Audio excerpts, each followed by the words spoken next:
Hi, Matt Sinclair here. I want to talk today about podcasts, looking over some recent data from the Ofcom Podcast Survey 2023, bringing in some data from earlier editions as well. I think it sheds some really fascinating light on an interesting market, where it's changing and where there is some stability for now.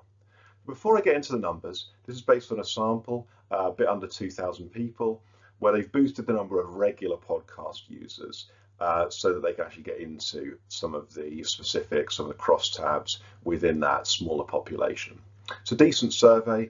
Obviously, always bear in mind the normal caveats that this is a survey and people may not recall how they listen perfectly. They may not perfectly understand their own motivations for listening, for example.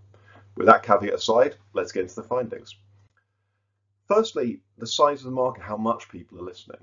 You can kind of look at this in two ways. On the one hand, podcasts are reaching a lot of people. About a quarter of the population are regular listeners once a week or more. On the other hand, it is considerably smaller than some other audio mediums. The biggest being music radio, which reaches about 2/3 of the population at a similar frequency. So, a quarter to 2/3, there is a big gap, and it raises a question of to what extent is there room to grow? So in terms of who listens to podcasts, the listenership skews male, it skews prosperous, but the big gap, I think, is by age. So listenership peaks in the 20s and 30s and tails off a lot as you get into older groups. But even within that peak demographic, 25 to 34, podcasts are still running well behind music radio, about 61% being regular listeners, but it is ahead of talk radio at about 35%, which is perhaps a better parallel if people treat podcasts as a talk product. The obvious room for growth is in reaching some of those groups like older people. It might happen naturally over time as the population ages, but also it might happen in other ways with new content, or it's just as sort of familiarity with podcasts diffuses. But equally, it's not clear the market is saturated in the demographics where podcasts are most popular. And I think we can see that a little in when people listen.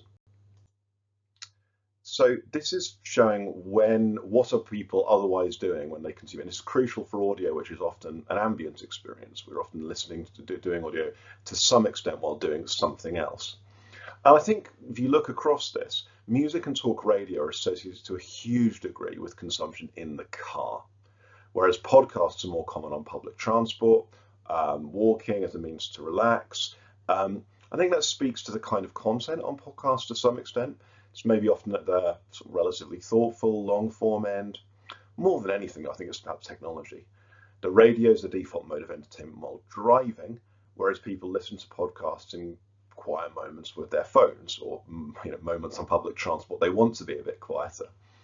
It'll be interesting to see if that changes as connected cars has become the norm.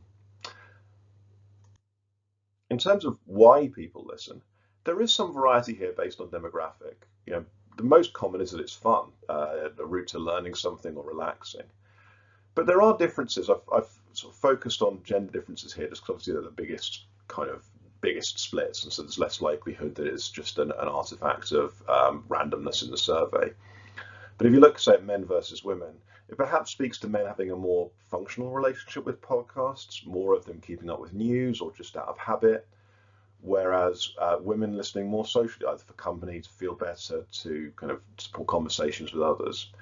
And that might mean tastes over the kind of content are different as well. So these demographic splits in terms of what people listen to. So I've put the breakdown over time here, but I think that you can see it's relatively stable. If you look at other breakdowns, say by gender, then the rate of listening to comedy or entertainment podcasts is pretty similar. Fictional dramas higher among women. Politics podcasts are higher among men. Overall, though, what's growing at the moment in terms of that trend over time, it's true crime, fiction and drama. The growth in podcasts at the moment is in, to put it broadly, telling stories.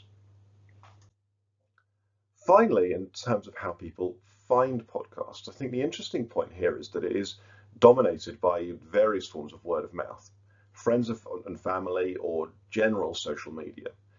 If you compared that to, say, short video, I think you'd see a much greater role for the platforms and their algorithms. The upside of that for podcasts is probably they don't need to worry as much about what get them some prominence on the platform the way that videos do. What will get you on sort of people's Spotify recommendations for just less of a big deal than it is what it is to get recommended to people on TikTok, for example. The downside is that discovery will be more slow and steady because you'll be working out through existing interested communities. It's not going to be accelerated by recommendation algorithms. I think a lot of people probably get into podcasts because they're pushed by existing media. So sort of say that the BBC pushing podcasts because they're wanting to build more consistent or direct engagements with their audience. I think it's probably where a lot of people get their first podcast. So we step back from all that. What can we learn? First, basic point: music radio tends to be more popular than talk radio and more popular than podcasts. It would be in that. I think that's why it's interesting to think about more deeply integrating podcasting and music. Spotify has been kind of exploring that with its music and talk products, but I haven't heard a lot about that since the announcement. And it is obviously requiring a shift in approach for a lot of podcasters who are used to talking. Secondly, you might expect some natural growth as cars change and become more connected. It might become as easy or easier to listen to a podcast and turn on the radio in a modern car with a modern entertainment system.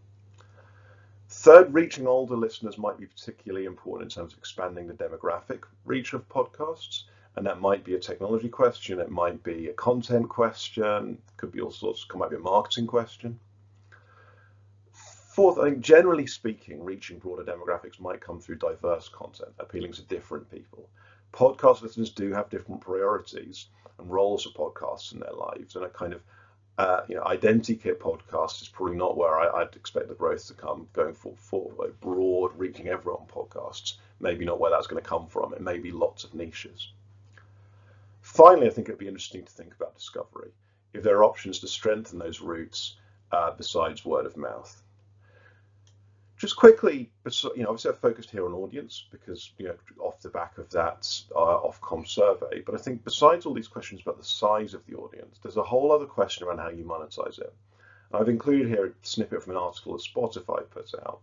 Podcasts are smaller as a business, I think, than as a cultural phenomenon.